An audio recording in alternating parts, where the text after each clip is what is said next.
There it is. Welcome, bet riders around the world. My name is Gary Solomon, and you're watching the Laidback Bike Report.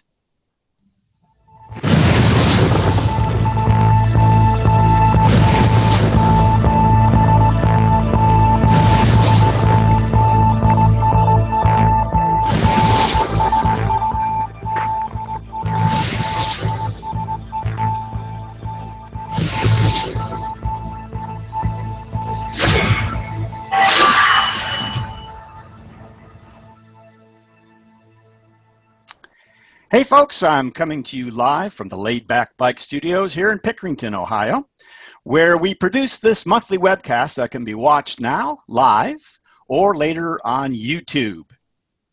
If you're wondering how you can support this wonderful broadcast, and I know you are wondering, here's what you can do.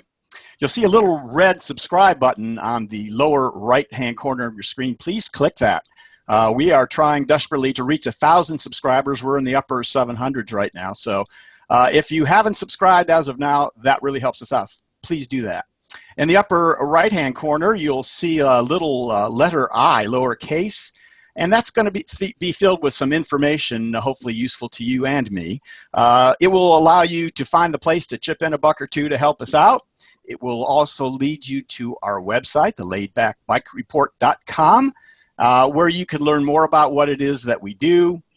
You will see all of our previous webcasts, some extra bonus material I've put on there, all kinds of stuff. So laidbackbikereport.com, hit it and get there. And we would love for you to be a part of this live webcast. We do it live so that you can participate. How can you do that?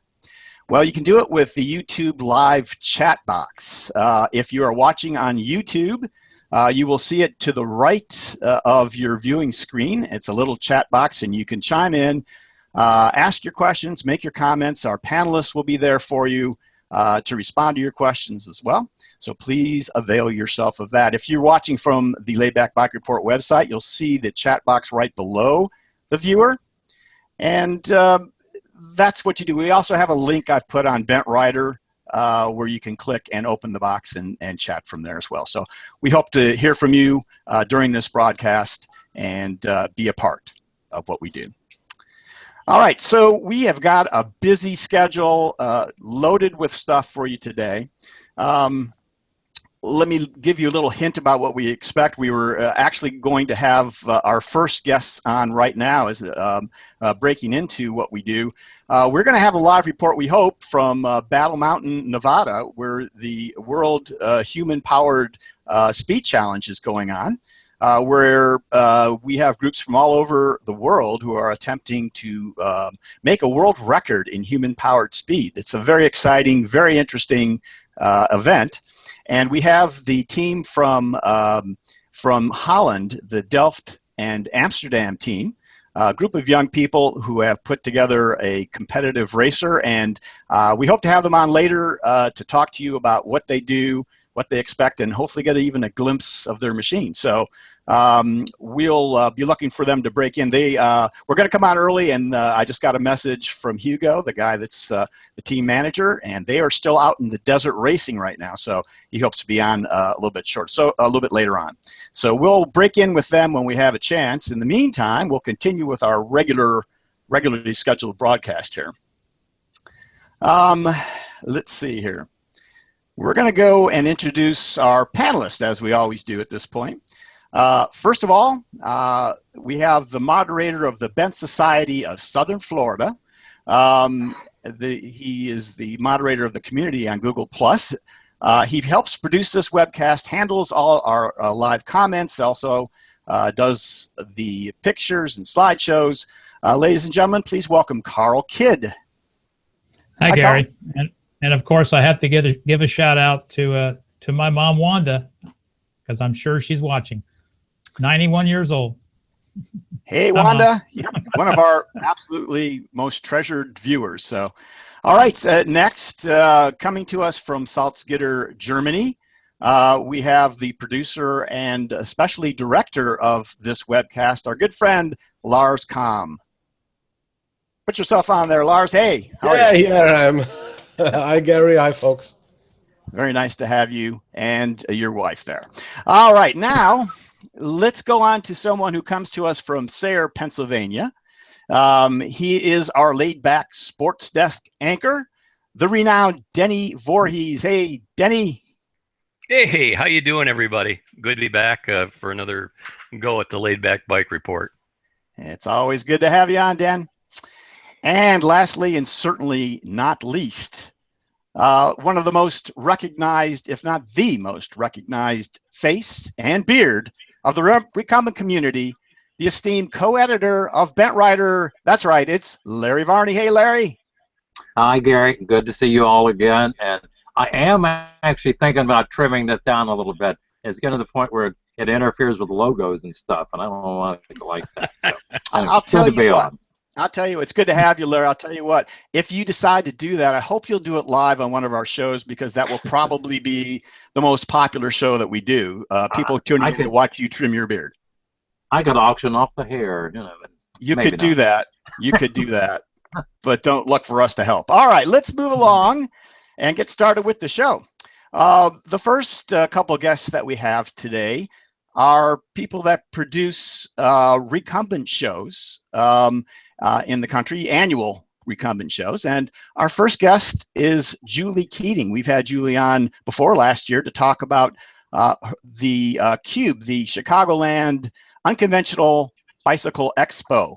And Julie is going to talk to us a little bit about what, this is their second year, talk to us a little bit about what they expect to see and who they expect to have this year. Hi, Julie. Hi. Tell us a little bit about, yeah, we can hear you. Your bandwidth is a little low, but I think we can probably hear you okay. So go ahead and tell us, if you would, a little bit about Cube and what you expect to have this year. Cube is coming up a couple of short weeks. September 30th, October 1st, October 2nd. We again will be at the Tinley Park Convention Center in Tinley Park. It's an unconventional bike show, so it includes more than just recumbents, but we do have a great recumbent lineup for everyone.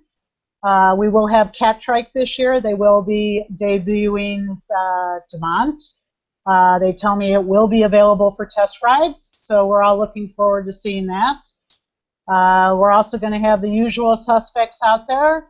Bear Bike will be there with hand cycles. Ice will be there with their lineup. Amlanes will be there. They're going to have the new HP Velo Technique product out there for everyone to be able to ride.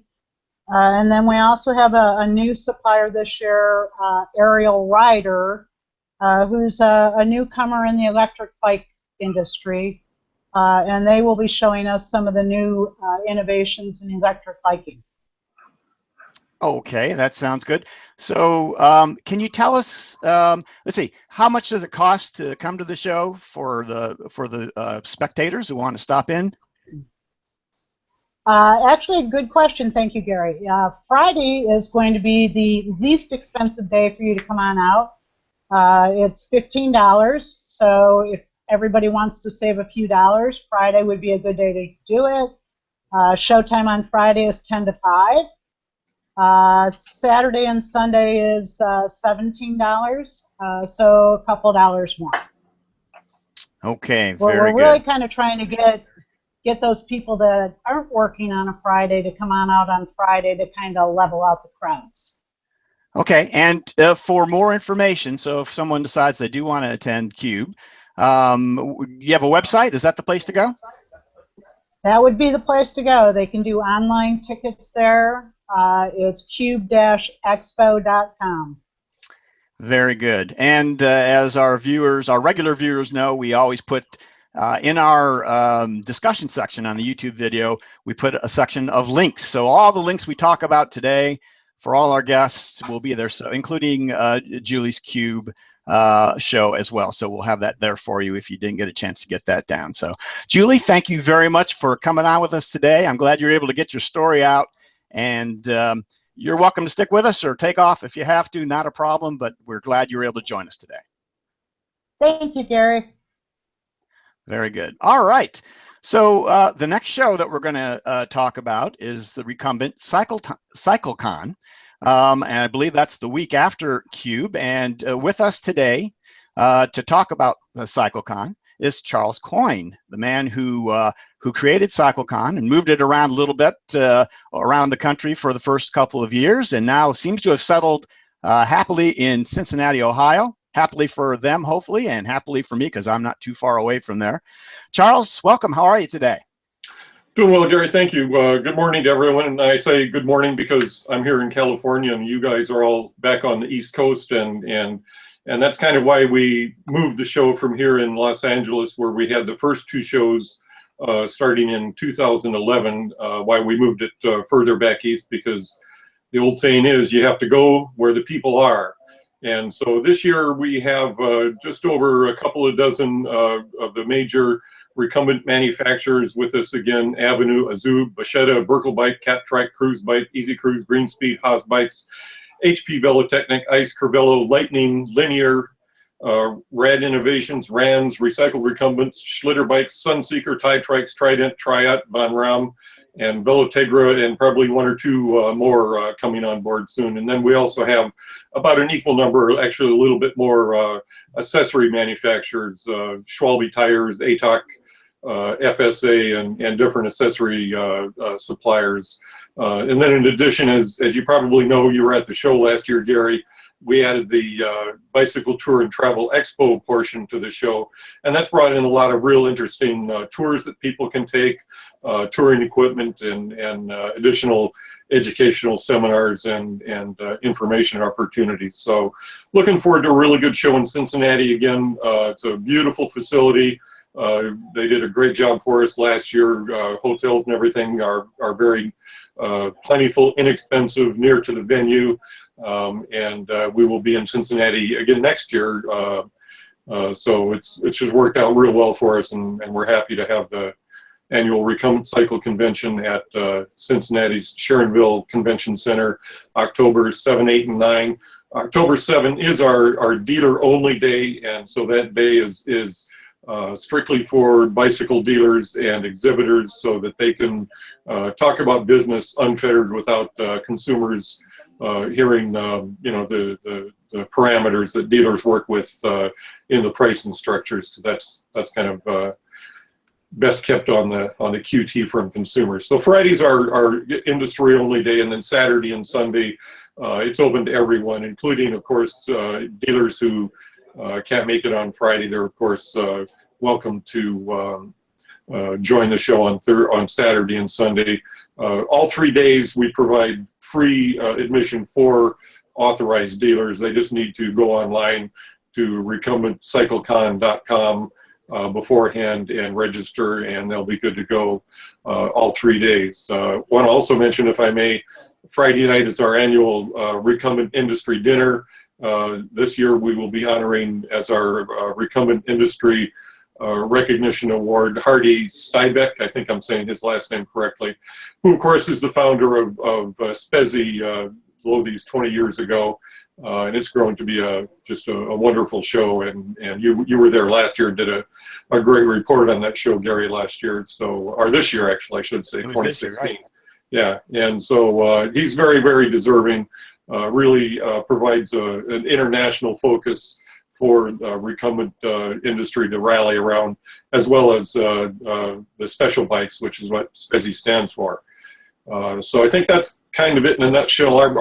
Our admission price for enthusiast is $20 Saturday or $20 Sunday. Very one good. Other notice for people who were there last year, sorry to keep jumping in here. We have a much larger test demo arena area, and we'll have 2 separate tracks. One will be for the folks on trikes, and then the other track will be for the folks on 2-wheeled bikes. They don't, traffic-wise, mix up very much. And last year we just had so darn many bikes and trikes out there at one time, we just realized we really needed to expand that track area. So lots more room to ride. I think with well over 100, probably more than 125 actually, recumbent bikes and trikes for folks to test ride. There will be plenty of room and plenty of bikes for everyone to ride. Sounds wonderful, and I don't know if you. Oh, I just lost your sound, Gary. Yep, so did I. Okay. Yeah. Okay, now you're back. Am I back? I'm not sure what happened there. All right. I was going to say, I hope you also mention, I should mention that Laidback Bike Report will also be at Recumbent CycleCon. We'll have a booth there where we will have lots of interesting entertainment at the booth with a couple of gentlemen there showing their interesting created bikes, Tom Ollinger and Richard Myers, a couple of notables in the industry. And also we'll be going around as we did last year and interviewing all of the manufacturers and getting the latest on what it is that they brought. And we might even get into a little test riding evaluation with a couple of friends of ours, including Larry Varney, and I think Brian Ball is going to help us out a little bit too. So we got a lot on our plate for CycleCon. We're excited to come. And did you give the times? I know you gave the dates, the times of the show. Thank you for pointing that out. Yeah, Friday for the industry day, it's 10 to 5. Saturday for consumers and enthusiasts, it's 9 to 5, and then Sunday it is 10 to 4. Super. Okay, it is not to be missed, folks. So make sure I agree. you I knew you would, but make sure that you get there and and see CycleCon. Okay, well, we had Hugo on, and then I just lost him. I'm not sure why. I was just going to go to him. So. All right, let's move along then, and let's go to our special guest of the month. I am going to introduce our guest of the month. He is a man who is here to sound the alarm. He is going to warn you that if you watch this webcast and begin to dive deeper into building and racing recumbent bikes, you are heading down the rabbit hole.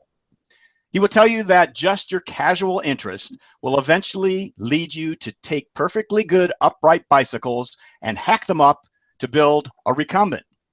This gentleman has been there many times, and he began his involvement in Bents and HPV racers around 1995. He has been building and racing ever since. Fellow racers have become familiar with looking at the backside of his racing bikes because it's often all they see as he passes and becomes a little dot further up the course. Bent riders, we are honored to have as our special guest this month, Warren Beauchamp.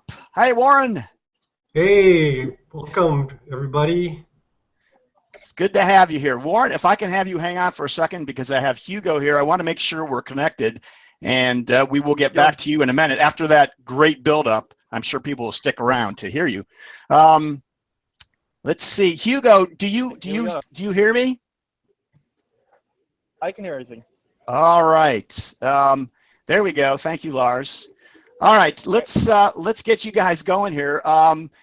This is we talked to you folks a little bit earlier about having the folks at Battle Mountain with us, and this is Hugo. I'm going to get to your spot here. Let me see because I had a few questions. Hugo Lambriex, is that right? That's correct. All right, Hugo. And could you tell us who's right next to you there? The person next to me is our cyclist, former Olympic ice skater, Jan Bos. Jan, it's very nice to have you both with Jan. us. Thank you. Welcome to the Laidback Bike Report. So Hugo and I talked a little yesterday about setting this up, and I'm going to ask them a few questions, Hugo and Jan, and then hopefully we'll even get a chance to maybe see what it is they're going to be entering in this this year's race. So Hugo, if we can start with you, could you tell us a little bit about the history of your team? All right, so we started in 2010, and that was our first participation in this race. And we achieved a student record of 129 kilometers an hour. And we've been doing this for 6 years straight now. And in 2013, we had the world record with 134 kilometers an hour. But unfortunately, the Canadian team Aerovelo broke this record, and the record is now 139 kilometers an hour. And this year, we're really trying to achieve that 140 kilometers per hour barrier. And for those of us who are not on the metric system, that we're talking around like 80 miles. Yeah, I think it was 86 point something. It was the record in something. The world record we had in 2013 was 83 miles, and now we're trying to get 87, 88. Yeah. Okay, that's super. Tell us if you go a little bit further back. Tell me. So you guys are Dutchmen from Holland, and you are associated with a university or universities, a couple of universities. Tell me about the program. Yeah, so we've got two universities. We've got the Technical University of Delft, and we've got the Free University of Amsterdam. And yeah, it's like a kind of symbiosis between the two universities. So we've got the University of Delft that does the technical aspect, those people, they build the bike. And we've got the people from the University of Amsterdam, and those are human movement scientists, and they train Jan, and they make sure he's in tip-top condition, so he's able to achieve the much needed powers. Right, because it's the machine, and it's also the person that's in the machine pedaling, isn't it? Exactly. It's a symbiosis of human and machine, yeah. Very good. All right. So you have, from the pictures I've seen, you have a fairly large team that has come to Battle Mountain, Nevada. Can you tell me about your team? Who are these people that have come with you? Yeah, so we've got a team of 15 people at the moment, including Jan, students from the University of Delft and the University of Amsterdam, and it's a huge mix of bachelor students, master students, first year, fifth year, boys, girls. It's just different faculties are represented. So we've got mechanical engineering, we've got aerospace engineering, we've got electrical engineering, we've got applied physics, you name it, we've got it all. So when it all comes together, we've got the one main focus we all have is to really break that world record. Right. It sounds like, and you guys have worked together for a little while to form that team. Yeah. So we started in September. So we've been working for a complete year right now. Almost a year. So this is what we've been working for the whole year. So it's really exciting for us to really be here and to see the bike in America and to really go for that world record. It's amazing. All right, let me ask Jan if I could. Jan, how are you feeling? Yeah, sure. Are you ready to go? Yes, I'm very ready. I've been training here in the US for a week now, also on altitude. I'm very excited to be here, and I'm ready to go. Very good. So, and you've been working with this machine. Have you been working with it for about a year as well? So you're really familiar with what your vehicle is. Yeah, I've been familiar with the Velox also from the team in 2012. I've built my own bike in 2013, so I'm back again with this team, and we've been training in this bike for almost a year now, and it's very good. It's ready, and yeah. It's just good. A matter of getting out there and doing what you need to do. It sounds like. Okay, this is. Yeah. This is all very exciting, and we've been talking about this human-powered vehicle that you're about to race. Would it be possible to have a little look at it? I'll just pick up my laptop. Yeah, just take it on over, and if you could, I'll talk while you're taking it over there while people are watching. You were in I think the town center is, I think what Hugo told me, is a spot where all of the teams kind of put their act together right there, I guess. So yeah, so if you could take. This is the huge hall we're in. And I'm just going to show you the Human Power Team headquarters right now, slowly. Yeah, hang on. There we go. There we go. Okay, we see the people working on the bike there. Yeah. Yeah. Just going to head on over there. That's super. This is great, Hugo. Just go ahead and give us a tour, and then if you would, whatever you can show us and talk to us about the bike. And hi, fellas. Want to say hi to the guys working on the bike there? I'm sure they're key to what they can't hear. Hi, guys. Now, are they really working on that bike now, Hugo, or are they just there so they can get on the webcast? Are they? No, they're actually working on the bike today. All right. Yeah, sure. So this is the rear fairing, and this is like the actual bike. Okay, if you can hold it very steady right there so we can see the innards of that bike. Just hold it very steady and it will clear up in a second. Okay, yeah, that's great. Go ahead. Yeah, so we've got our front wheel here, our rear wheels in the back, and then we have a fairing that goes over this. I'll show you down here. We've got three.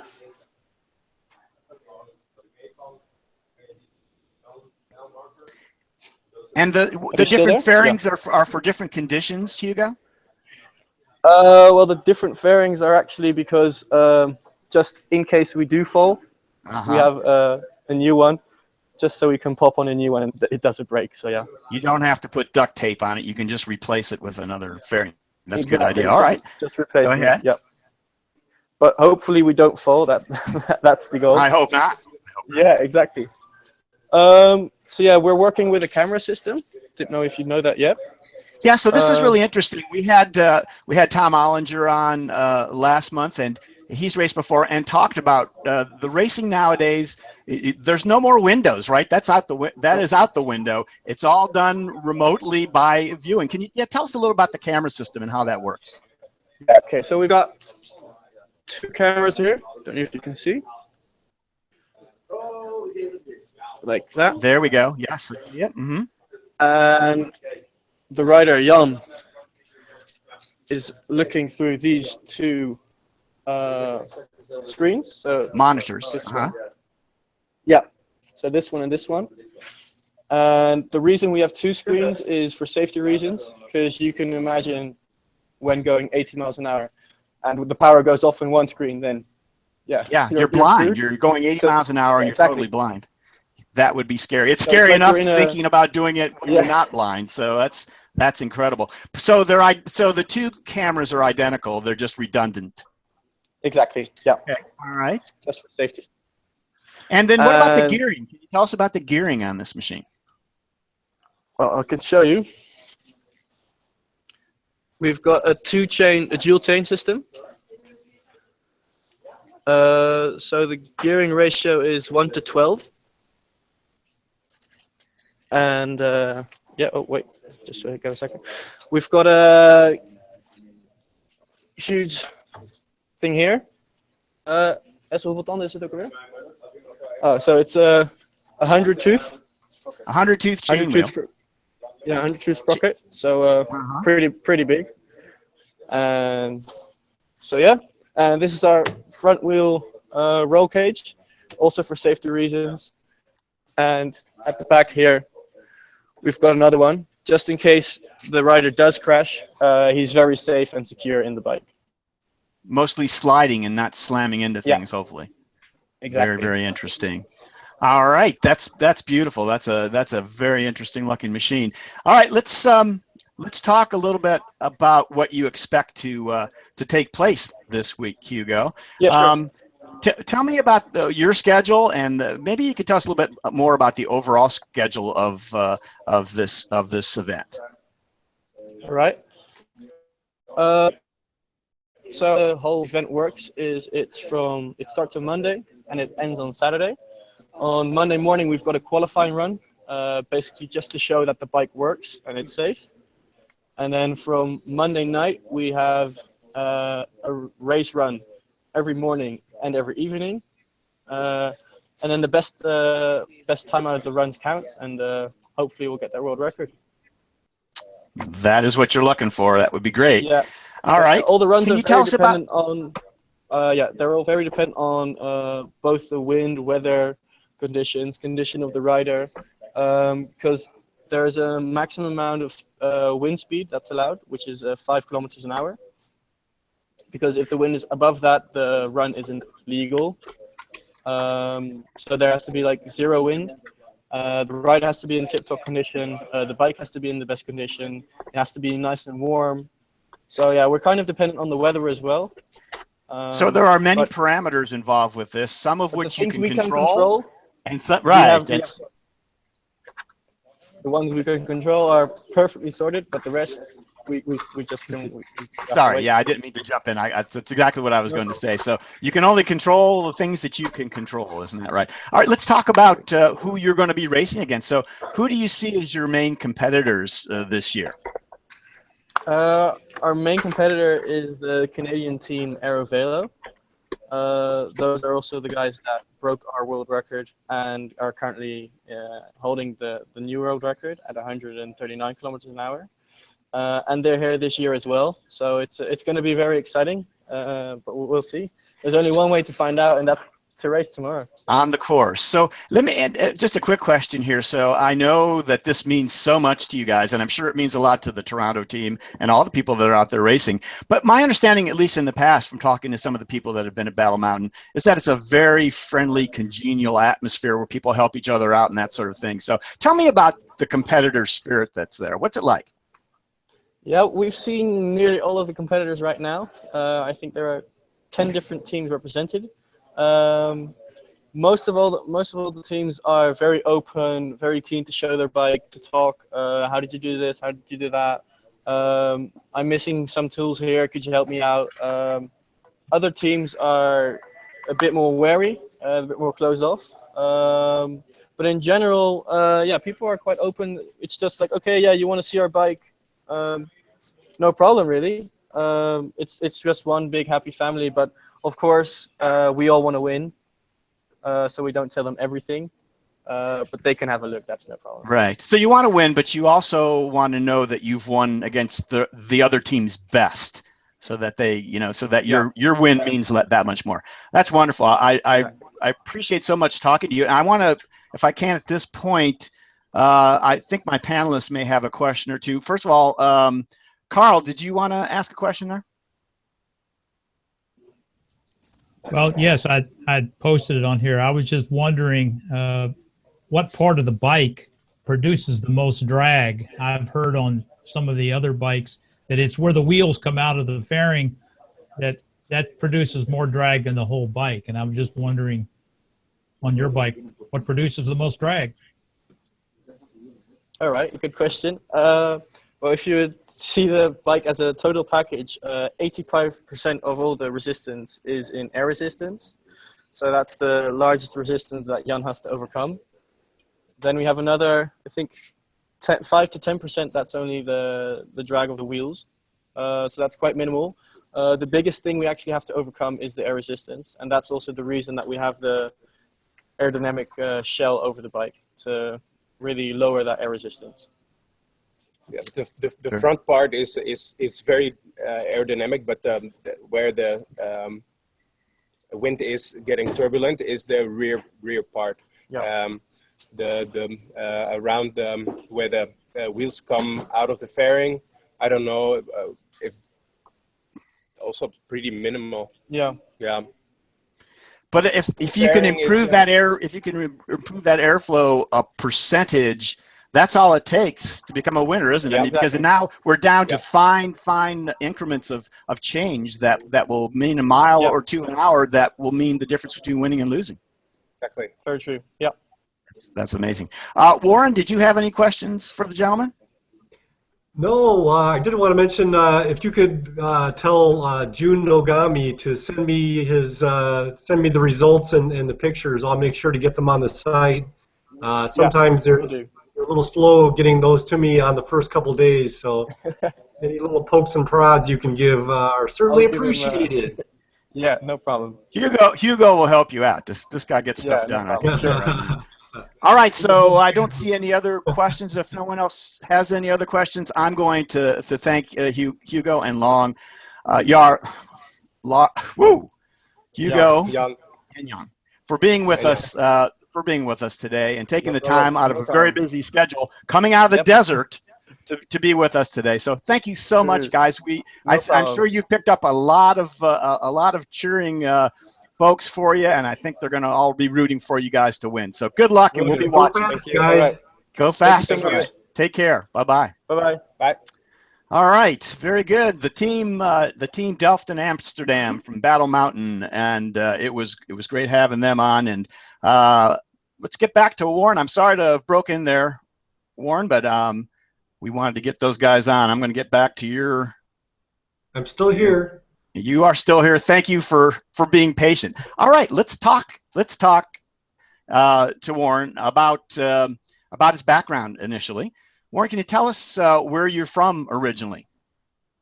Well, I grew up in Champaign-Urbana, Illinois, college town. I rode my bike all over the place, raided dumpsters and built stuff in the garage, and stuff that, kids can't do these days, Mom doesn't give kids quite that much of a leash these days, I don't think. Yeah, it's too dangerous. A little too dangerous. Yeah, right. How about your Yeah, I educational was background? always the kid that took everything apart. I guess I figured out how to put things back together again eventually. Well, evidently you have. So what about your educational background, Warren? What did you do for education? I've got an associate's degree in electronics from Parkland College there in Champaign. And what do you do? What do you do right now to pay the bills? What do you do? A lot of what? Huh? Well, what do you do to pay the bills? Where do you work? I work at a large financial institution right now. I'm an IT architect, so I do computer stuff. Okay. All right. Okay, so you started taking stuff apart, putting stuff back together, and you rode your bike around. When did you first get introduced to recumbent bikes? How did that happen? Well, it's kind of a twofold thing. I'd always kind of been interested in bicycles, but I was introduced to this guy who was a member of the IHPVA, and he had built a tricycle that was very rudimentary, but he showed it to me in his garage and gave me some back issues of IHPVA, and that's kind of what put the bug in my head about it. And then there was this movie that came out in the 1980s, I think, Mindstorm, I think it was, that had a Avatar in it, and I was like, that's a cool bicycle. So that kind of put the bug in my head a little more. But then it wasn't until much later, after I was married and had moved up to the Chicago area, that I met Bill Murphy, who actually worked at the same place I did. And he had been racing, and you know, we talked about it, and I was like, that sounds pretty cool. But I didn't have a recumbent bike then, and so he gave me some copies of RCN, which is Recumbent Cyclist News. That was an old paper product before the advent of the internet, and I read reviews in there, and then pretty much sight unseen, I ordered a ATP Vision short wheelbase bike, and that was my first bike that I rode and raced, and it all kind of started from that. All right. And then how did you get into building bikes? Well, I have this problem that I'm too tall, and so bikes don't fit me. And I'm cheap. So Bill and I, Bill was already a master builder, and so I hung out in his basement a lot, and we started building things. And first bike I built was just a Tour Easy clone, you know, and it kind of went on from there. Every iteration was a little faster, and it's a good hobby because unlike racing cars or something like that, it doesn't break the bank too much, and you learn a lot. I learned a lot from the whole whistle crew. Back when I first got started, there was a group of people in the area that I lived. It was the Whistle HPVers. That's Wisconsin, Illinois, Human Power Vehicle PERS. It was Bill Murphy, Sean Costin, Rick Winecki, Len Berncala, and several others. But that was the core group, and I learned a lot from those guys. And you know, it was the whole racing and building, and the idea back then wasn't to, you know, buy a bike and train hard and go fast. It was go fast through engineering, not exercise. To make the best bike, right? I mean, it was all about making the best bike, yeah, it was the fastest all about bike. making the bike, exactly. Yeah, yeah. Not necessarily you riding it, but making the fastest bike that someone could ride, I guess. So, all right, let's start talking about some of the things that you have built. Carl, I think you're ready to go. Lars, you want to pop that slideshow on the screen for us? And we're going to talk about briefly, just talk about some of the bikes that that you have worked on. Let's start with this one. Sure. This bike started off as a suitcase bike, so it was a low racer that I could take apart and put in a standard suitcase. And I rode it like that for several years, and didn't really get a lot of use because the only time I really had the ability to do that was for the Florida race, where I could fly down there and put the bike in the suitcase.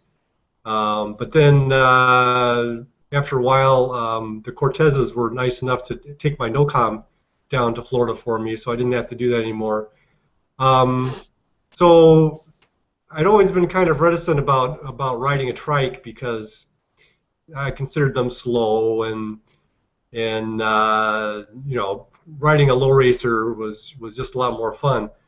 But then this whole leaning trike idea unfurled itself, and I thought that was pretty cool. So Dennis Grelk built this tilting unit for the back of my bike, and it just kind of bolts on. And so that's what when I'm riding in this picture here is the suitcase bike with the tilting rear end on it. Yeah, you're not going to find too many of those out and about. No, so the advantage of the bike is you can race it in the trike class. The disadvantage is it handles like a bike. So, I mean, if you want one because it's a trike, you might as well just ride a bike. But it does go faster than a trike in most cases. The only instance where it doesn't go faster than a trike is on the really, really tight corners. And then the leaning unit runs out of lean, and the back end kind of skips across the ground. It's all very controlled, so there's no crashing, but the trikes always beat you in the sharp corners. Okay, let's move on to the next slide if we can. What's this one? Okay, this is the commuter electric bike. It was designed for high-speed commuting. This bike goes about 47 miles per hour at the top speed. It's full suspension. It's got a 4,000 watt RC motor on it. Lithium-ion batteries. I rode it for many years to work, and worked great. It's only been in the last couple of years that I haven't been riding it because the weather seems to be changing here. We're getting a lot more rainy days, and so it's hard to kind of get into the hang of the habit of riding. Okay. All right, let's go on to the next one. Okay, this is my second streamliner, the Cuda W. This bike I started designing it around the year 2000 and started building mold for it and everything, and that kind of had to get put on the side back burner, one of those. And then Reg Rodero was kind enough to build the body for me, and that was a great way to jumpstart the project. And it's still it's still in development. I mean, I've been racing it for 10 years now probably, and tweaking it as I go along. And it's a fast, fun bike now. It's had it out to Battle Mountain 2 times. And I don't know. We talked to Tom Ollinger last month about this type of racing at Battle Mountain with you guys, and we just got done talking to the team from Delft and Amsterdam. These guys have huge numbers of people working, lots of money, 2 universities backing them. I'm sure equipment that you could only dream of. And here you and Tom and the guys that do this are just kind of doing it from the garage and doing the best you can. What do you think about how things have changed? I asked Tom the same question. What do you think about how things have changed in racing and development of these bikes?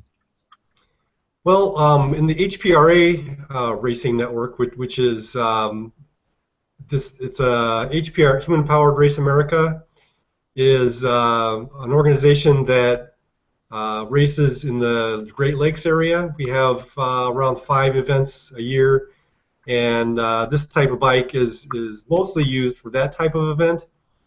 and you get a lot of people that build their own bike and race their own bike. And that's the way it used to be at Battle Mountain. It would be a team that was maybe a builder and a racer, or someone that did their own building and raced too. Now it's gradually changing to teams that have a lot more resources, and so these teams can do their own designs, and they have people that do the aerodynamic design, and people that are specialized in building. People and that not are only the specialized. design of the bikes themselves, they essentially have designers for the people who bike, right? The riders as well.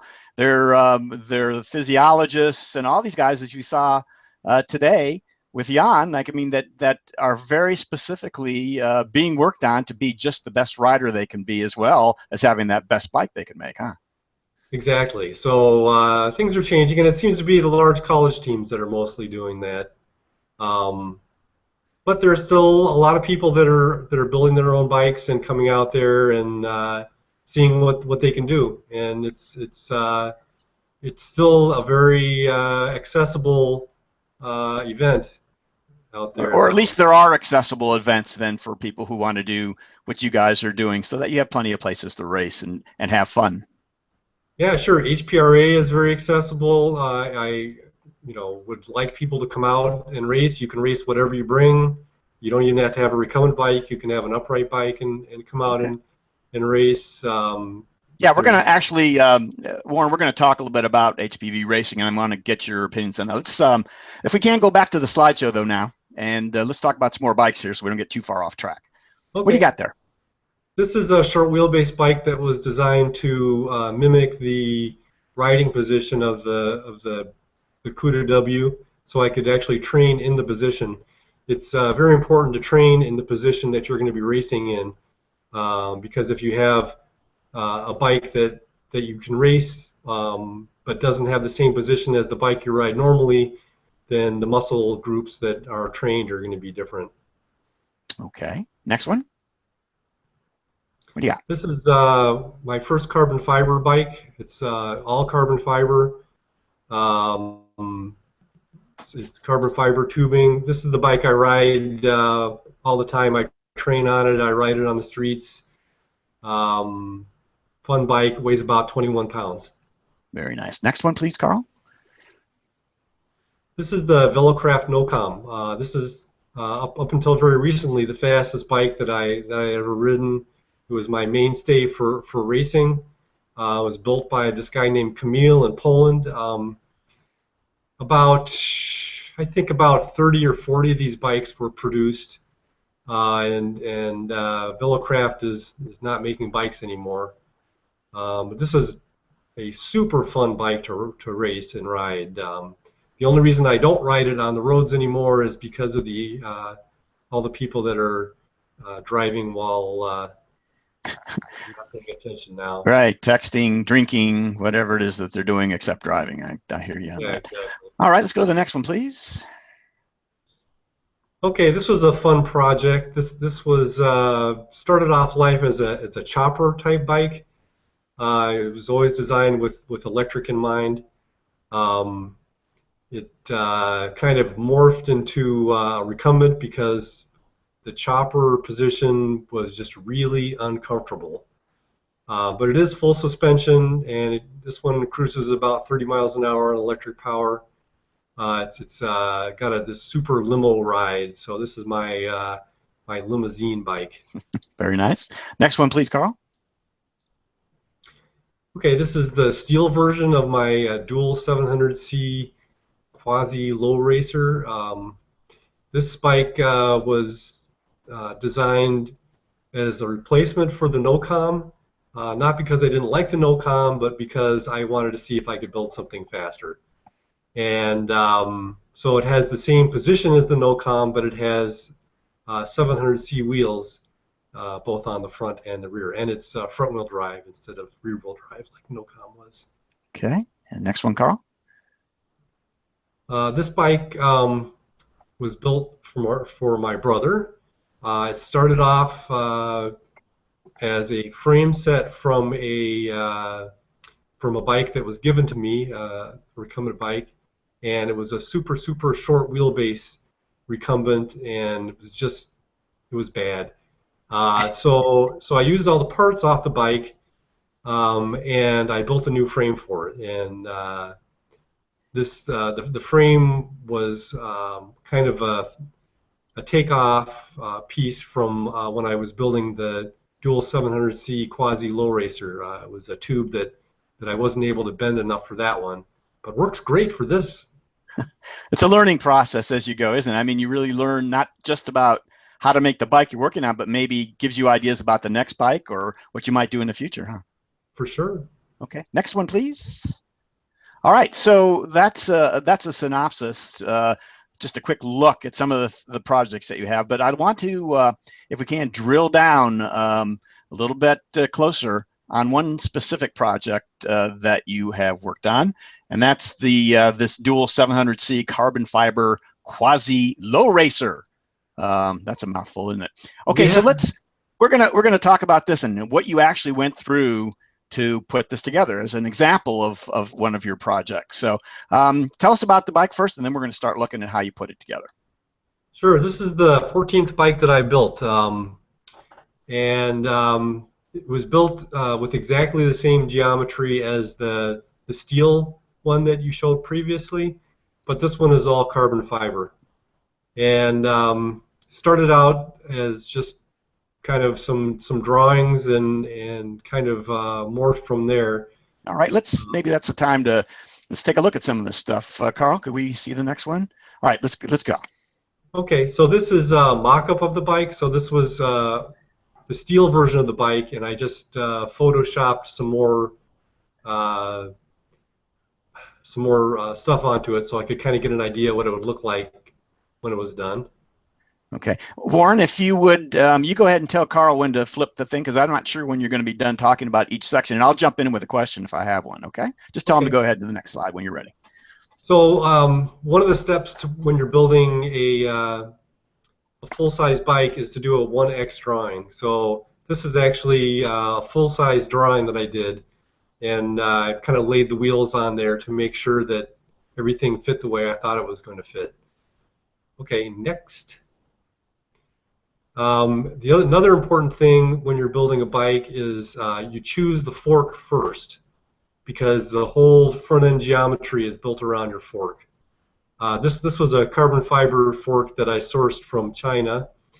Perfectly good fork that I was later going to chop up. Next.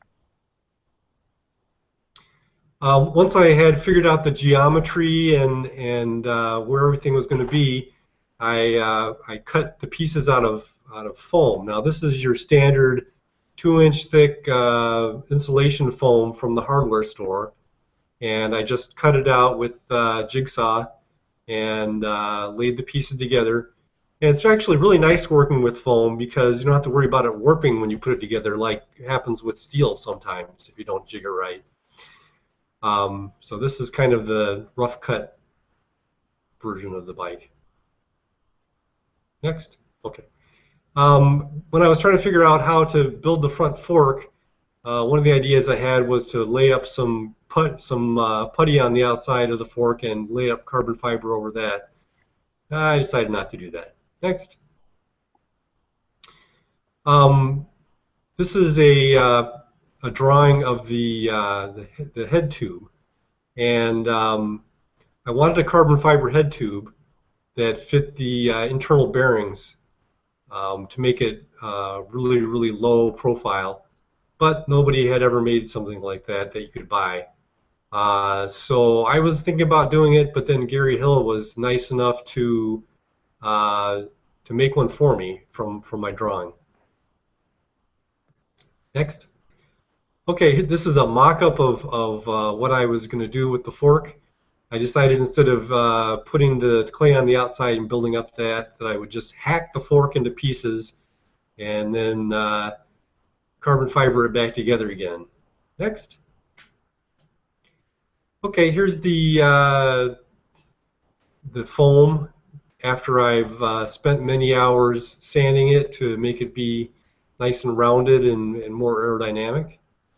And I'm checking again to make sure that that it still fits the bike like I want it to fit. Next. Here's the foam again after I've done some more sanding and filling in. The stuff I use to fill it in with is just wall compound because it's easy to sand. It sands about as nicely as the foam does.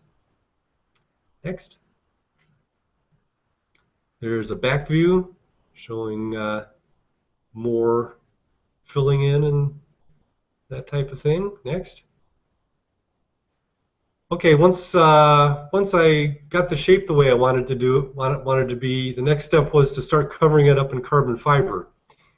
Because it was in the middle of the winter and I do my work in the garage, I needed some way to heat the epoxy up enough so that it would actually cure. And how I did that was I built a little oven out of foam in my garage, and I used a quartz halogen light to heat it up. That worked pretty nice. Next. Here's the inside of the box showing the turkey as it was cooking for the Thanksgiving dinner. Next. Here's the carbon fiber head tube that Gary Hill made.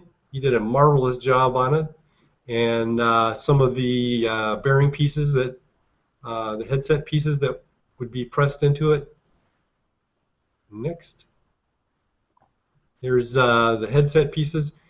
The internal headsets are really cool. I'm surprised they don't use them on more bikes. They're not that hard to work with, and they really cut down the stack height of your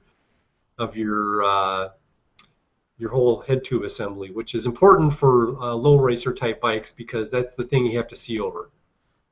Next. Okay, here's after I had added several layers of carbon fiber on the back half of the bike and sanded it back off again because, well, I'm not a perfectionist. The boom hasn't been put on yet, but I'm in this picture I'm bonding in the head tube into the back half of the bike and making sure it's straight and all that stuff. Next. After I bonded in the head tube, the next step was to add the boom tube, and here it's just kind of taped on there to make sure that it all lines up right, and before I started covering it with carbon fiber. Next. There it is after it's all been added on there, and everything's kind of mocked up together. The back wheel is actually on there, and the front wheel is on, but it's not modified to be front wheel drive yet. Next. So I had covered the outside of the bike, and all the foam is still inside of that carbon there, and so now I wanted to put some more carbon in the seat area before I put the seat pan on, because I wanted to use the area under the seat to be able to store things. So this shows the underside of the seat area. Next. So the main way to make sure that all your carbon fiber is pressed together properly and all the excess resin squeezed out is to use something called vacuum bagging. And this shows my low-tech vacuum bag. It's actually a garbage bag. And if I got the holes all sealed up properly, it worked really well. But I don't have a very good track record of doing that. So this shows the front part of the bike in a vacuum. Next. This is the actual vacuum pump. It's a very old oil-style vacuum pump, weighs about 100 pounds, and it was given to me by Rick Wanecki. Next. This is what is left on the bike after you take the vacuum bag off. There's a couple different layers that are on there. So over the carbon fiber, you put a layer that's called a peel ply, and as you can kind of tell by the name, it's designed to be peeled back off again. Over the peel ply goes another ply that's it's the layer that all the excess resin gets soaked up into. In this case, so much resin got soaked up by that outer layer that it made it difficult to peel off because it was hard, but it all came off eventually, and then I just had to do a lot of sanding. Next. This shows what it looks like after I pulled the peel ply off. You can see some wrinkles in there, and there's a little chunk of the ply that's used to soak up stuff. It's still stuck on there like a little bit of Larry Varney's beard. Next. This shows the rear brake inside the bike before I put the seat on, and a lot of carbon dust. Next. Okay, so this one shows after I actually put the seat on the bike and did a lot more sanding. It's getting really close here. Next. After I sat on it a couple times, I decided that there wasn't enough space. Actually, there was too much space between my crotch and the pedals. And that area that was in the crotch was not very comfortable for the tender bits, and so I decided I had to hack a little bit away of the frame, and that big red line there is kind of where I'm going to hack away. This shows the bottom bracket before it was installed, before the cranks and everything were installed on there. Next. This is a picture of me on the bike, making sure that I actually fit. Next. This is a picture of my jig. Jig is a good thing to use to keep things straight. Helps if the jig itself is straight. This one's almost straight. But this picture shows what I was going to have to do to modify the fork to get it to be wide enough to put a rear wheel in a front wheel fork, and you can see that the fork has been maimed in this picture. Next. This picture shows what it looks like after I was done fixing the fork, and I think there's still some plastic tape on there. So one of the things I do instead of using vacuum bag is I just put the carbon on, and then I wrap it up with some electrical tape, and that gives good compression to everything, and the results are pretty good for things that are round anyway. Next. Okay, there's the fork with the wheel on it and a brake, and you can tell by the bungee cords it's not quite ready for prime time yet, but it's getting a lot closer. Next. One of the things I had to do was make a bracket to hold the carbon fiber handlebars onto the carbon fiber steerer tube, and to do that I needed to make a mold. So this is actually a drawing for a mold to make a clamp for the steerer tube. Next. This shows the part that was made from that drawing, and so holes are drilled in that, and then bolts are put in to make it clamp onto the steerer tube. Next. Since this bike is front-wheel drive, I needed something to attach the power side idler to, and it had to be something that was pretty strong. And so I made a metal plate with a bolt coming out of it, and drilled some holes in it, and bonded that to the side of the bike. Next. Okay, this shows the bike with the drivetrain completed.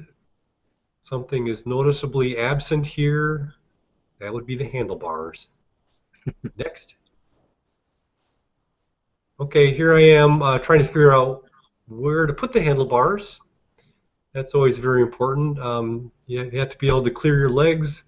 You have to be low enough so that you can actually see over them, and your arms want to be in a nice aerodynamic position.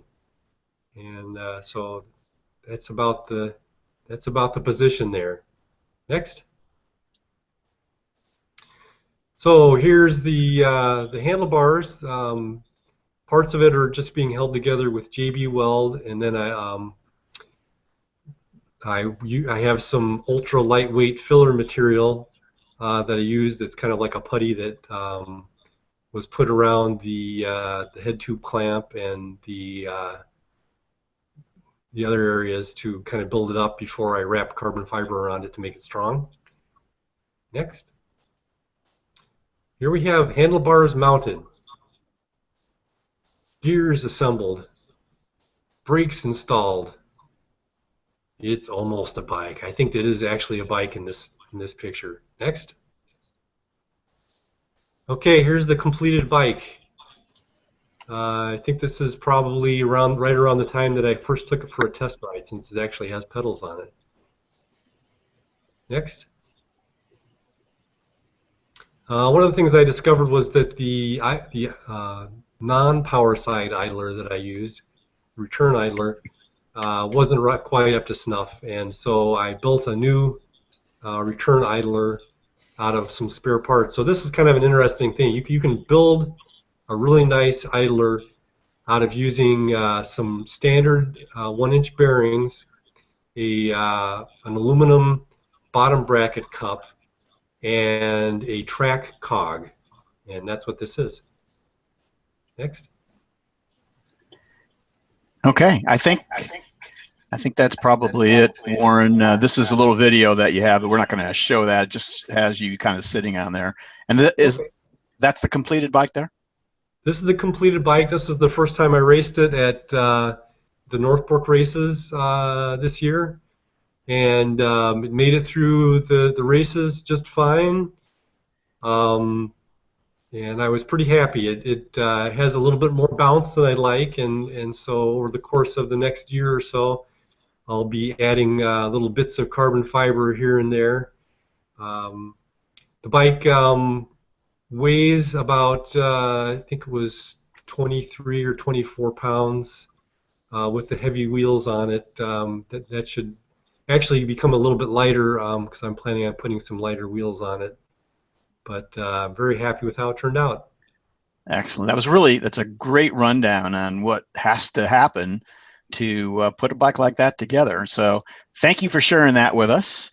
Let's, if we can, move on to racing. So I guess a general question, now that you've built this bike and all these other bikes and you race, and it seems like you love to race, but I'm wondering, what is it about racing with you?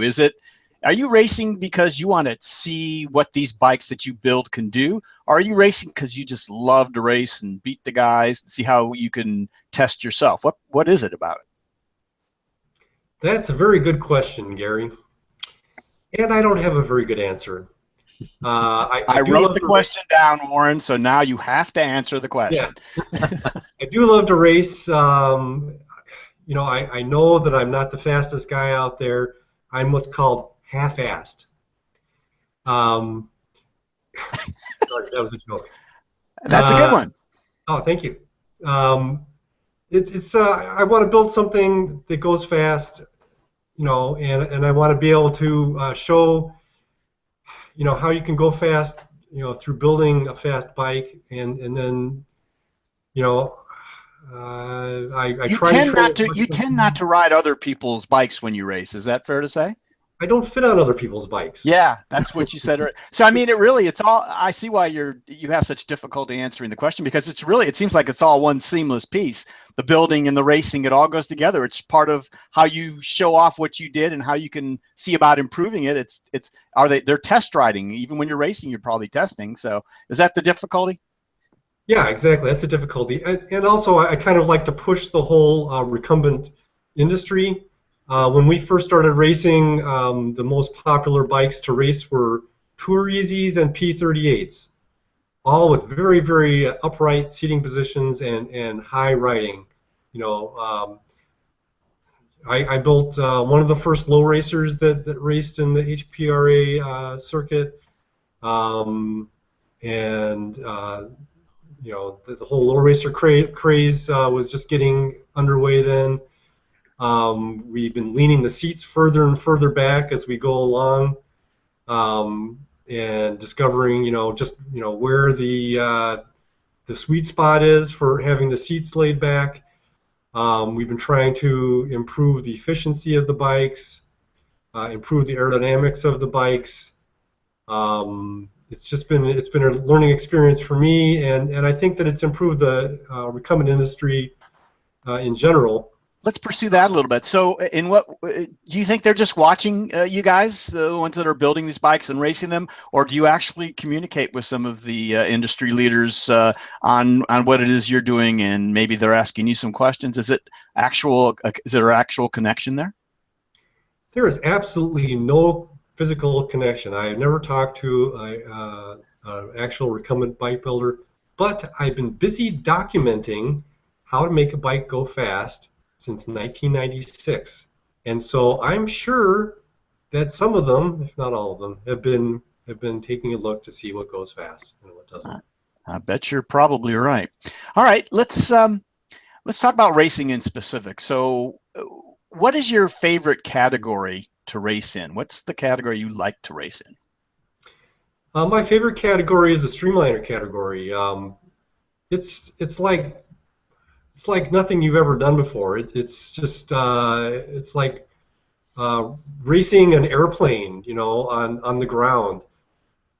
The G-forces in the corners, the speed, it's just incredibly amazing. I don't know how to describe it. I guess maybe we would have to do it to really understand what you just. But clearly, it's something very special that you enjoy doing. So, what about your favorite race? I know you have raced in all kinds of places. Where do you like to race?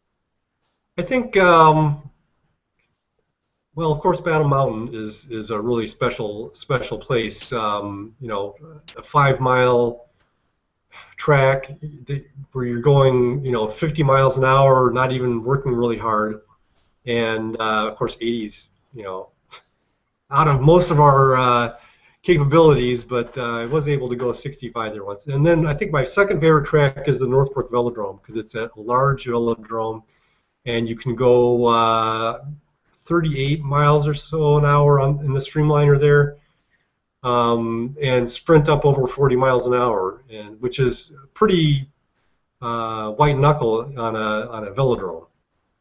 Yeah, I would expect it is. All right, let's get a little more philosophic here. So you've done all this work, you've built all these bikes, you've raced all these things, had great times doing it. What can you tell me that you've learned from racing and building bikes that has helped you, or that you've learned from in your everyday life that applies to other things in your life?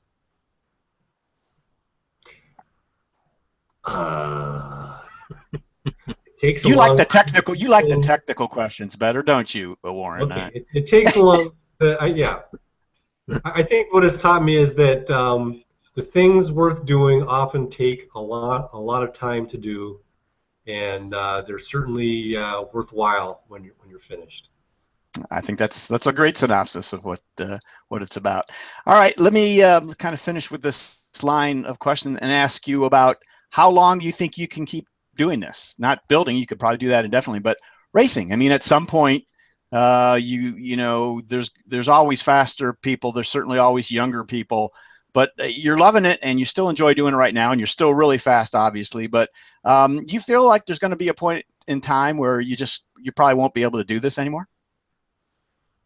Well, I think that barring injury, I could probably keep doing it, until I kick the bucket.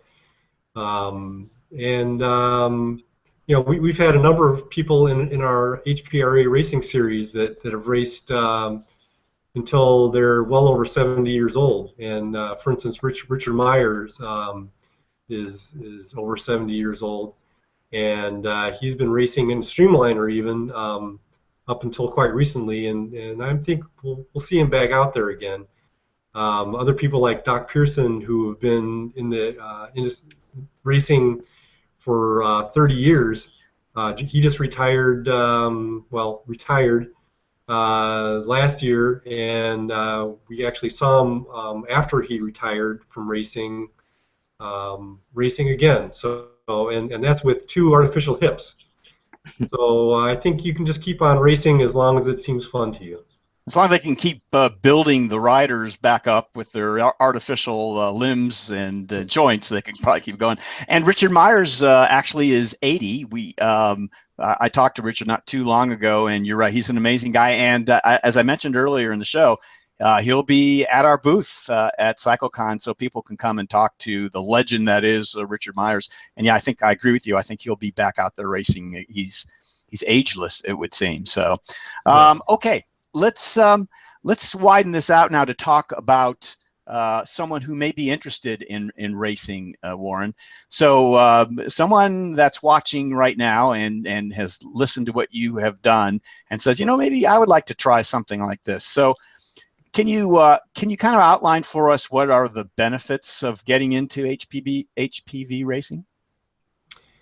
Well, the benefits, of course, are that you're going to be a lot healthier. You know, you're going to be you're going to have something to actually train for. So if you just go out and ride your bike and you know, cruise around, you know, you may not be pushing yourself very hard, and the racing gives you something to train for. So you'll know that, okay, next time I go out there and race this guy who's about the same speed as I am, you know, he may have been training a little harder than me in the last couple months, and he may beat me. And I don't want that to happen, so I better give it a little extra gas on my training rides so that I can beat this guy next time. And it's, you know, it's a perfect way to keep yourself in a little better shape and to have some friendly camaraderie and racing, you know, with people that that you meet on the racing series. So it's a really, I guess that will lead me to the next question. So it's a nice group of people that you meet at HPV races, I assume. Oh yeah, for sure. Everybody's very friendly and happy to talk about their bikes and about you know, anything really. It's really kind of a family atmosphere. We actually have a family that races, and they have, I don't know, 10 or 20 kids, and at least it seems that way. And I think there's actually 7 of their kids that are racing now, ranging between about 4 and 17 years old.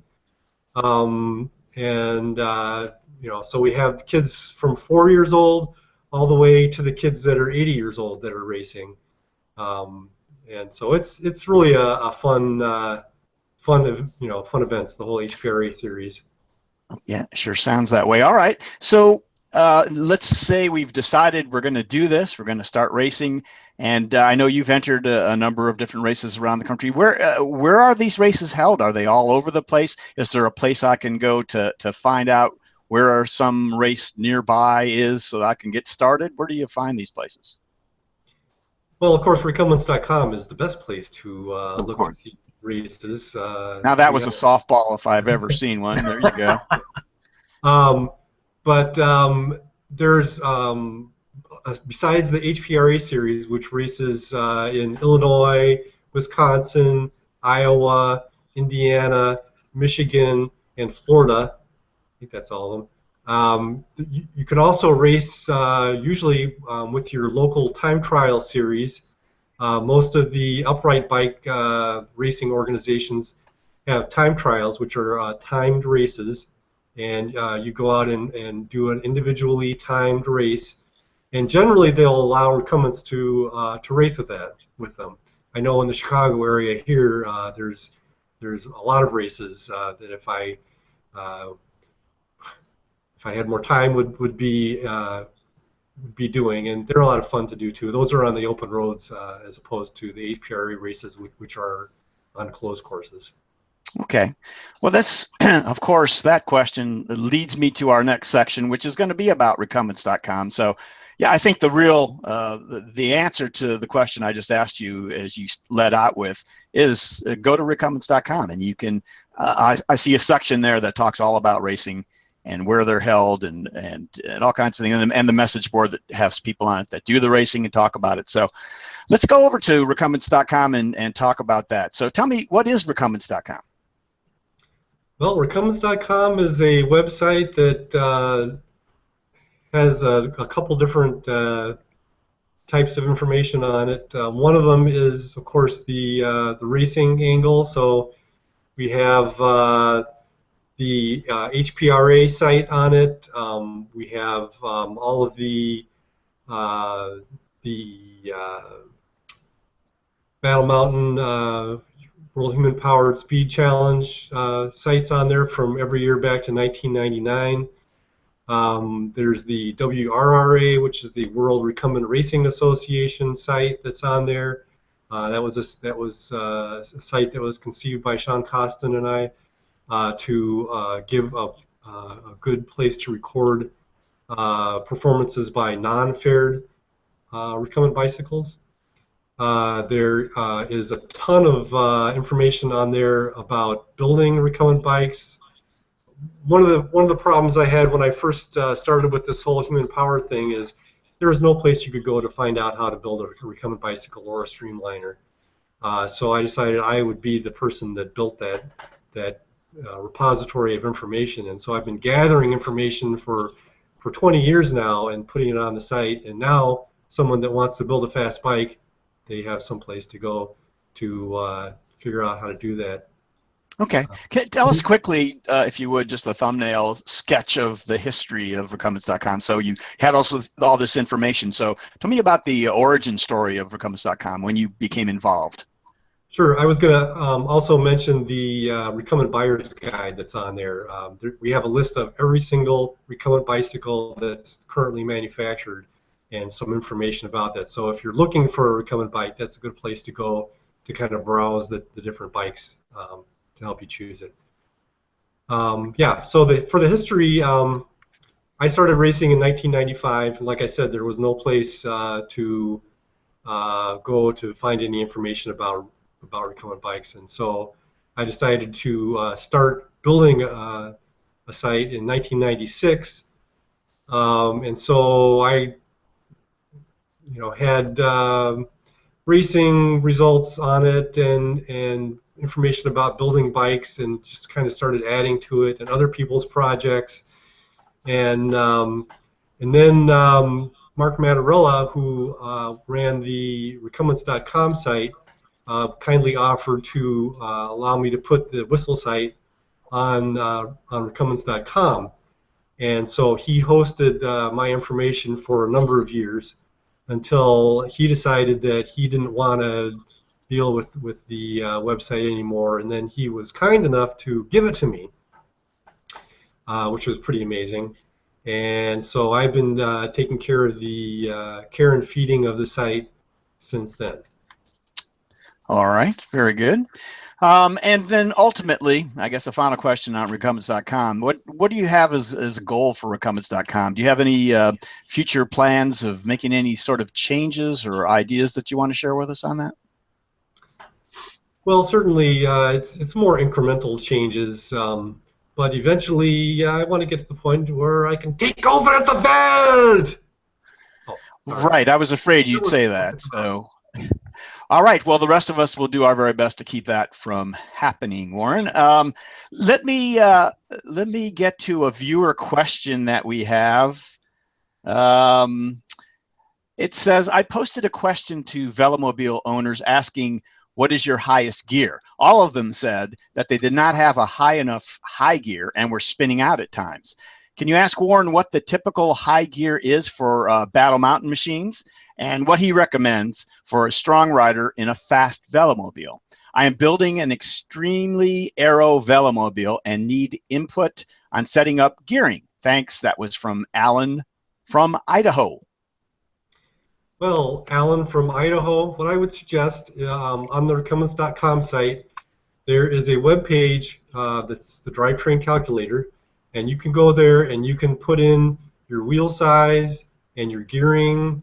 And if you have an intermediary gear, you can put that in too. And you can calculate what size chainring you'll need to optimize the speed that you want to go. So if you say, I want to be able to go, 40 miles an hour or 50 miles an hour, you just put that in the tool, and you can figure out what gearing you'll need to go the speed that you want to be able to go. See, there's another great answer. And Hugo, as I recall, then was talking about their challenging machine there at Battle Mountain, and didn't he say it was a 100-tooth gear that he had in that thing? Yeah.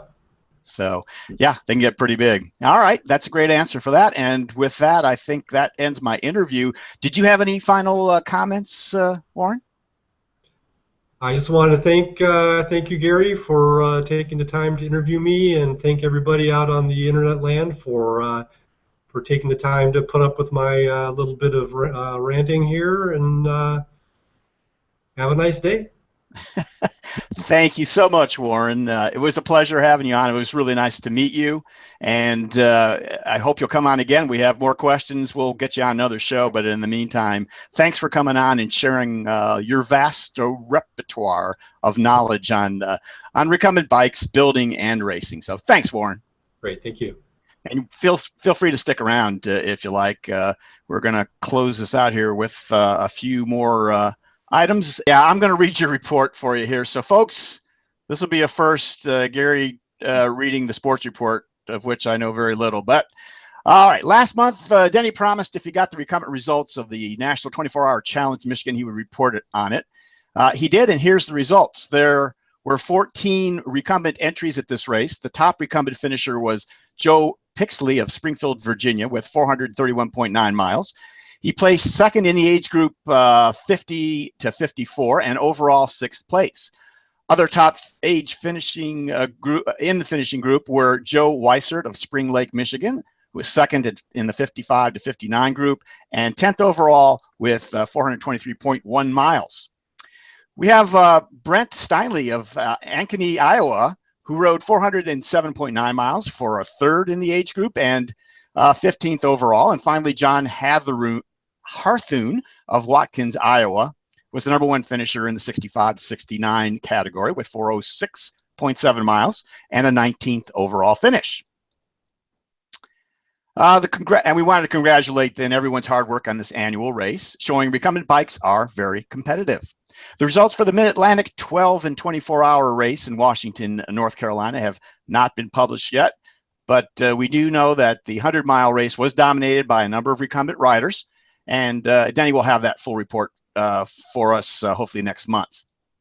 And as been mentioned earlier, today's report, Laidback Bike Report, today, today starts the beginning of a week of racing at Battle Mountain, Nevada, at the World Human Powered Speed Championships.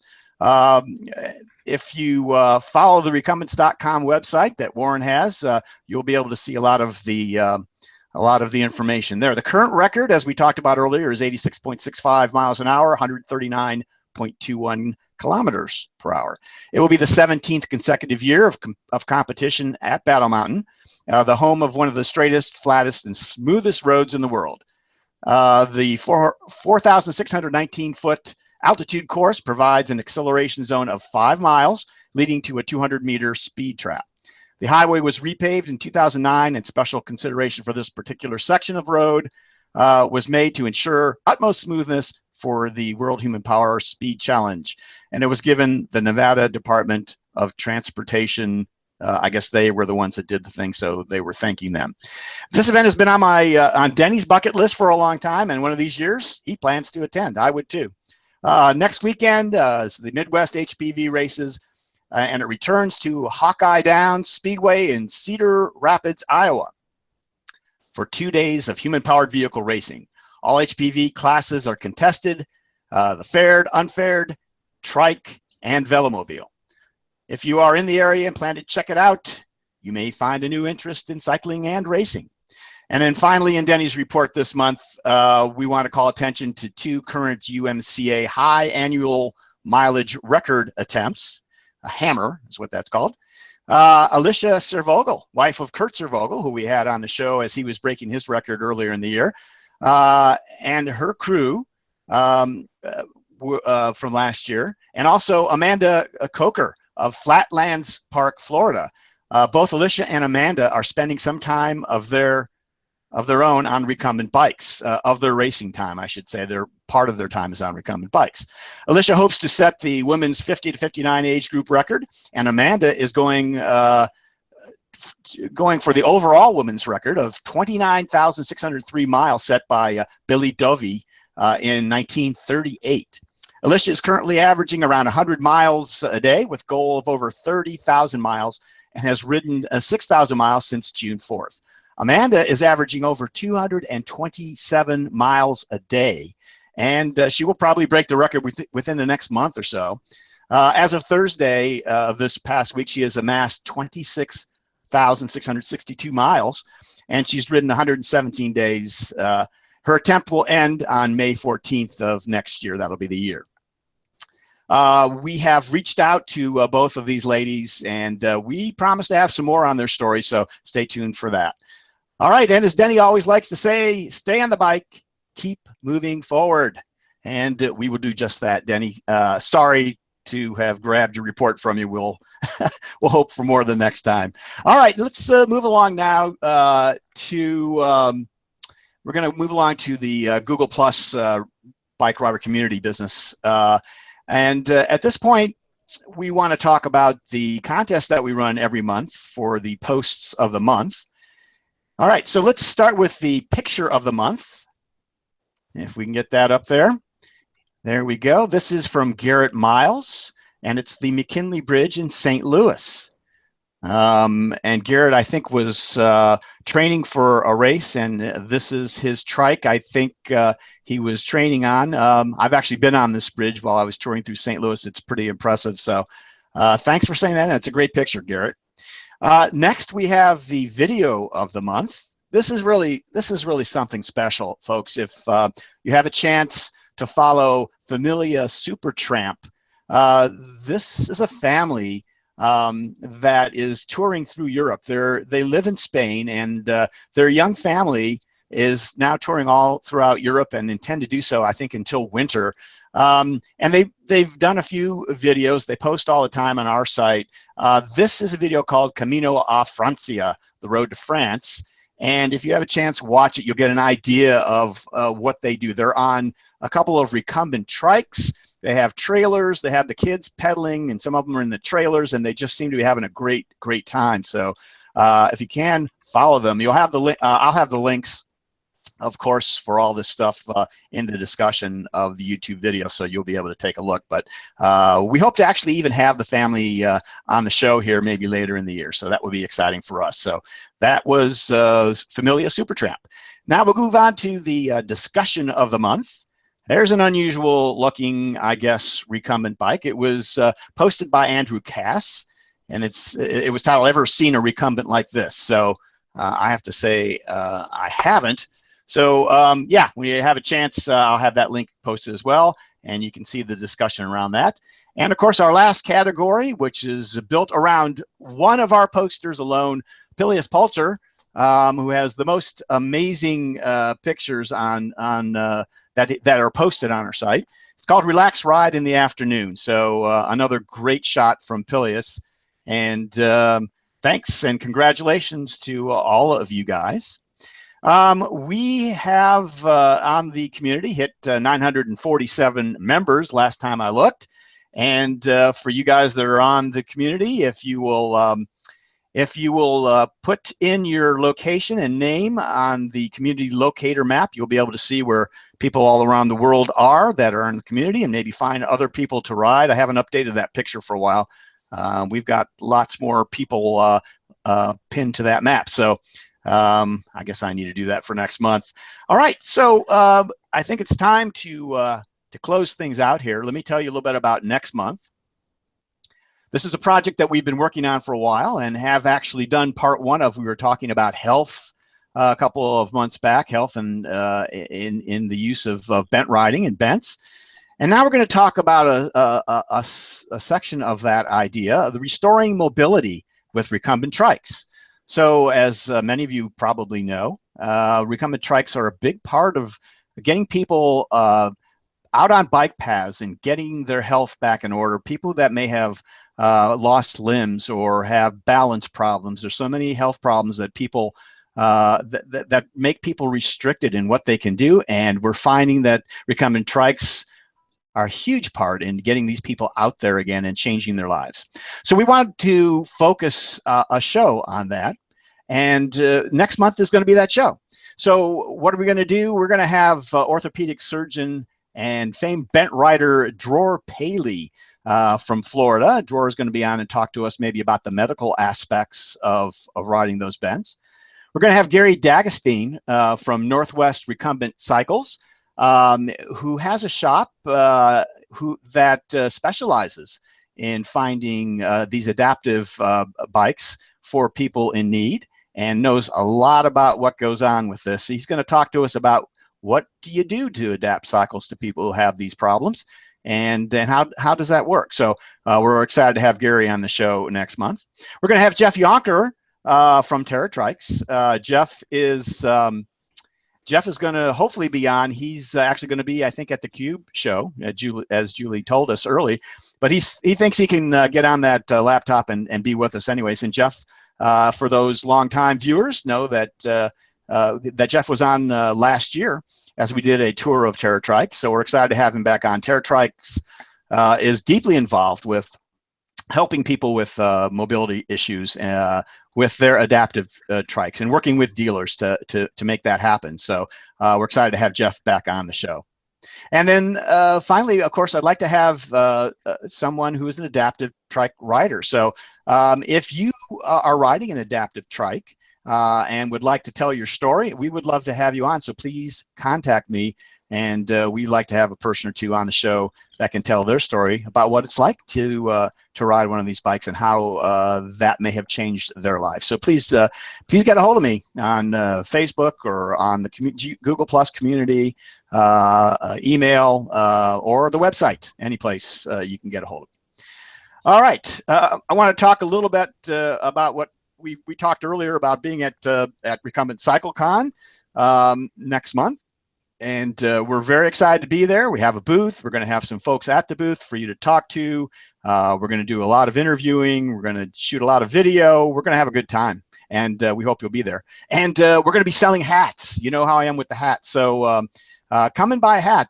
Right now, I'm going to tell you a little bit later again how we are selling hats off the website. It's $20 plus $5 shipping and handling. Well, guess what? You can avoid that $5 shipping and handling charge by going to Recumbent CycleCon and buying one direct from us at the booth. And we just love to have 100 people walking around with the hats on. So, and then they won't be able to find the guys that are working for me probably, but we would love to have you do that. So come to CycleCon, see us, come and talk to us. We'd love to see you there. So at this point, I want to thank our special guest again, Warren Beauchamp, who took the time to be with us and work with us to make this show the success that I hope it will be. So Warren, one more time, thank you very much for being with us. You are welcome, sir. Thanks. And then, of course, my panelists. These are the guys that make it all happen here for me, make it look easy, because they do such a fine job working, pulling strings behind the curtain. So thank you very much, Carl, for doing the slideshow and doing everything that you did for us today. Thanks, Carl. You're welcome, Gary. Just remember, your wish is my command. It just always turns out that way. Thank you. That's good to know. And Denny, I apologize again for not having you read that report. We're going to work with that microphone of yours. But thanks for everything that you do and for writing up that report that I got to read. Thanks, Denny. Yeah, well, you did a great job, Gary. I don't know if this is any better right now or not. We'll talk after the. Yeah, ironically enough, you sound terrific right now. So yeah. Okay. I don't know what but that you did was, a great job. Yeah, great job. Thank you very much. All right, and Larry Varney. Larry, thanks again for being here and being a part of the show. We look forward to having you on again next month, and of course, seeing you at CycleCon. And yeah, the beard, it gets talked about every month. So thanks, Larry. I'm working on getting taller so I can ride one of Warren's bikes. Okay, and then now. It sounds like you've caught Denny's microphone disease. So, but I think we heard it's it. contagious. It must be contagious. So, and lastly, Lars Kamm in Germany. Lars, thank you so much. A spectacular job from what I could see on doing the directing today and getting the right pictures at the right time. So, thanks as always for being with us, pal. It was my pleasure. Okay, thanks a lot. So, all right, so let's finish it up here, folks. I want to tell you about how you can support us again. The hats, go to the website, buy a hat. You'll see all the details there. I'm not going to burden you with it now. They're great, they're beautiful, and they help us raise a little bit of money. So if you like to support us and get a little something for us, you know, you just can't beat the hat. There's Larry wearing it right now. So it's terrific. We'll be there at CycleCon again. If you don't get one online, you can buy one from us then. All right. If you look at that little eye in the upper right-hand corner of your screen, again, more information there. You can chip in a couple bucks to help support us, and you can find out where our website is and all sorts of other things with that little information eye. So click on that if you need more information. And that little subscribe button down there, as I talked about, the little red subscribe button, please click that if you haven't already, so we can get to our 1,000 subscriber on YouTube.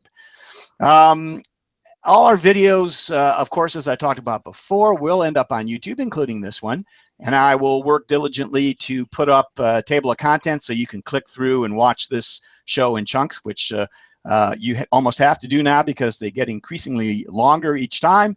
But you'll be able to come back and see the parts that you want, or if you want to watch all of it, you can see it in sections. So look for the table of contents. Also, all the clickable links, everything that was mentioned today, recumbents.com, the Cube Show, CycleCon, all the things we talked about, I'll have those links there for you to click on as well, including the contest winners from the Google Plus community page. So hopefully you'll be able to get to those easily that way. So if you like us on Facebook, that always helps out. And visit that website, laidbackbikereport.com. You'll see all our past shows, all the special bonus material that doesn't make the shows. That's on there. You're going to see our mailing list that you can sign up for, which I send out mailing information, emails to people, to the group when something interesting is happening. So you'll get first dibs on what that is. And you'll see who's coming up on the show as well. So lots of stuff on the website. Get there if you can. So with that, ladies and gentlemen, until our next web